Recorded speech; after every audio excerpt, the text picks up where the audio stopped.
परम पूज्य श्री सोनू महाराज जी के नए नए उपाय सुनने के लिए चैनल को सब्सक्राइब जरूर करें और आगे से आगे शेयर जरूर। दादा पेट भर गया कि नहीं, आधा घंटा बैठ भूख लग जाएगी वापस, पर झूठा नहीं, मतलब एक दाना भी झूठा नहीं छोड़ते।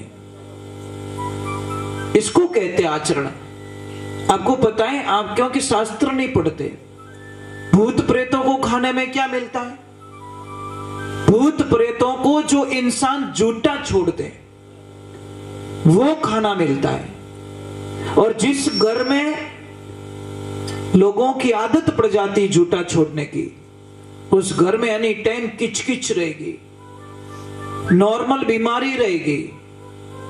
कोई कहेगा मेरे पेट दुख रहा है, तो कोई कह रहा बॉडी पेन हो रहा है, तो कोई कहता आलस बहुत होता है, और रिपोर्ट में कुछ भी आने वाला नहीं। आप लाख कोशिश कर देना, क्योंकि अगर 4 दाने बच्चे ने छोड़ दिया, 4 दाने आपने छोड़ दिया, 4 ऐसे करके 15-20 दाने हो गए, तो महाराज वहां पे भूत प्रेत अवश्य आएंगे।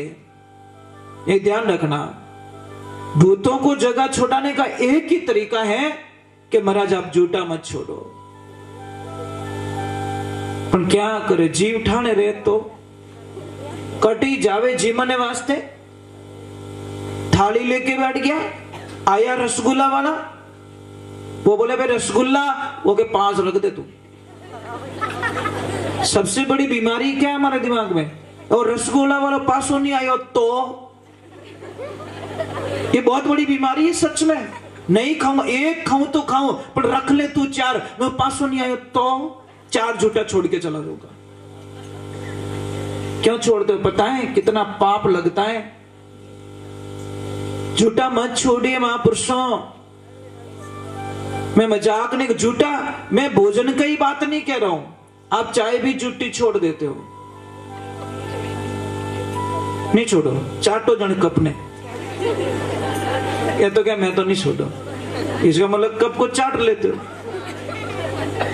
वो तो गंदी चीज, इसलिए उसको छोड़ोगे नहीं, अच्छी चीज तो छोड़ देते हैं। चाय झूठी मत छोड़ो, इसका मतलब आपको पूरा हनुमान चालीसा याद होगा। हो गई, बहुत दिन होते तो बताइए। बहुत बढ़िया, बहुत बढ़िया, जय हो। मैं आज और धन्य हो गया इन बच्चों के दर्शन करके। एक ध्यान रखना, कामयाब होना है तो अपने को जो गुरुजी पढ़ाते हैं ना, उनकी निंदिया कभी मत करना। कामयाब होने का प्रथम सूत्र बता रहा हूं। जो सर हमको पढ़ाते हैं, जो टीचर हमको पढ़ाते हैं, जो अध्यापक जी हमको पढ़ाते हैं, उनकी निंदिया कभी मत करना, क्योंकि महाराज उनका हर डंडा आपकी कामयाबी लिखेगा। कोई सर अगर कोई डंडा मारते हैं ना, तो नाराज मत होना, उस डंडे के पीछे आपकी जीत लिखी हुई है, हार नहीं। वो नहीं चाहते कि मेरा विद्यार्थी इसका नाम खराब होवे। सर कभी भी ईर्ष्या भाव से नहीं मारते, वो आपकी कामयाबी के लिए वो डंडा होता है। एक घोड़े पे बैठा सवार, घुड़सवार उसको क्यों मारता महाराज? मजा नहीं आता उसको, गुस्से में नहीं मारता, वो इसलिए उसको चाबुक मारता है कि मेरा घोड़ा हार ना जाए। हर चाबुक उसकी जीत का होता है। उसी प्रकार जो विद्यार्थी अपने सर के डंडे को प्रसाद रूप में ग्रहण करता है, वो विद्यार्थी महान व्यक्ति बन सकता है, इसमें कोई शंका नहीं है। कोई विद्यार्थी कहेंगे देख ले, अब देख लीजिए, तू देख तो ही रही, दूजे आगे बढ़ जाए, देख जे तू। कई लड़कों को मैंने देखा है जो अपने अध्यापक की निंदा करते हैं, उस जिंदगी में सफल नहीं हो सकते। और माता पिता ने भी हमारी प्रार्थना है, अगर मास्टर जी कुछ कह रहे हैं तो आप जाए यूं मत की जो कौन है मारा छोरा ने मारन वालो, माने जाने कि नहीं जाने, तो थारा टाबर ने तो डूबो ही दोला पक्को। आप बच्चों कभी कामयाब नहीं हो सकेला। एक ध्यान रखना, अगर आपने एक पत्थर को ले जाके कारीगर को दिया है, तो कारीगर तो छीनी और हथौड़ी की चोट मारेगा महाराज।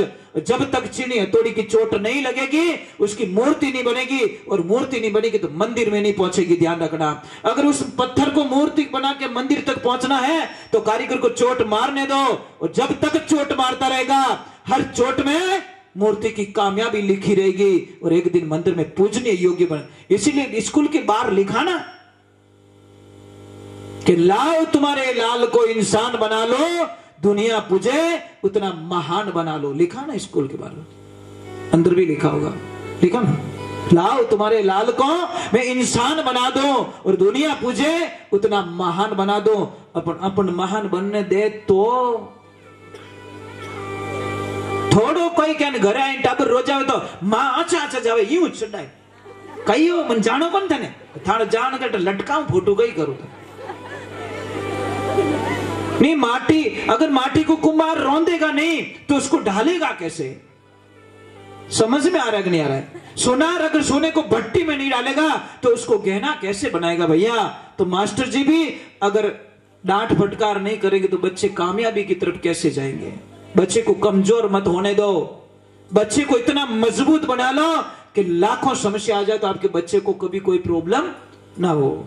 ये ध्यान रखने की बातें होती है। माँ बाप चाहे ने तो बच्चे को महाराणा प्रताप बना सकते हैं और माँ बाप चाहे तो वीर दुर्गादास बना सकते हैं। आप बना सकते हो अपने बच्चे को, उनके संस्कार दीजिए, उनके संस्कारों को सुनाइए, वीर बना सकते हो आप। चलो तो थोड़ा भगवान की तरफ जाते हैं, ईश्वर को याद करते हैं और परमात्मा को। तो हनुमान दादा का जो हनुमान चालीसा है वो आप जरूर पढ़ना और बहुत खुशी मिलेगी आपको। ध्यान रखना महाराज। चलो भगवान के चरण। कोई परेशान तो नहीं हो रहे भैया? परेशान मत होना, और कोई परेशान होवे तो मैंने धीरे कह दीजो कि महाराज हम बोर हो रहे हैं, तो शायद मैं फिर सिर्फ गाना करूंगा, बीच में सत्संग बिल्कुल नहीं चलाऊंगा, क्योंकि मैं भी नहीं चाहता कि मुझे 2-4 घंटे इधर रुकना है और मैं आपको क्यों परेशान करूं। पर मैं इतना मानता हूं, एक ध्यान रखना, गई साल आया था तो मैंने कितने भजन गाए थे आपको पता है क्या? बता सकते हो? नहीं कहा? नहीं बता सकते? नहीं बता सकते ना? 2 ही गए पूरी रात में, हो गए नहीं हम। परंतु मैंने बातें क्या क्या बताई थी वो आपको याद होगी। भजन मैंने कितने गाए किसी को पता? मुझे भी पता नहीं, आपको क्या पता? समझ में आ रहा है? क्योंकि वो 12 महीने पहले की बात थी, पर मैंने बातें क्या क्या बताई देखो, इनको याद रह गया। तो जो रहने वाला है, एक ध्यान रखना, खड़े रहो तो पेड़ की तरह खड़े रहो और गिरो तो ऐसे गिरो बीज बन के। भाई गिरना तो बीज बन के गिरो ना। समझ में आ रहा कि नहीं आ रहा है? खड़े रहना तो पेड़ जैसे खड़े रहो यार, और गिरना है तो बीज बन के गिरो ना। उग तो जाओगे कि नहीं? जैसे बीज बन के गिरना चाहिए। अभी इनको 12 महीने पहले बोल के गया था इस्माइल प्लीज, आज ही याद है, याद रहेगा ना ये चीज है। राधे राधे, जय श्री कृष्णा। आगे बोलिए। कितने क्विट हो आप, थैंक्स। और देखो ये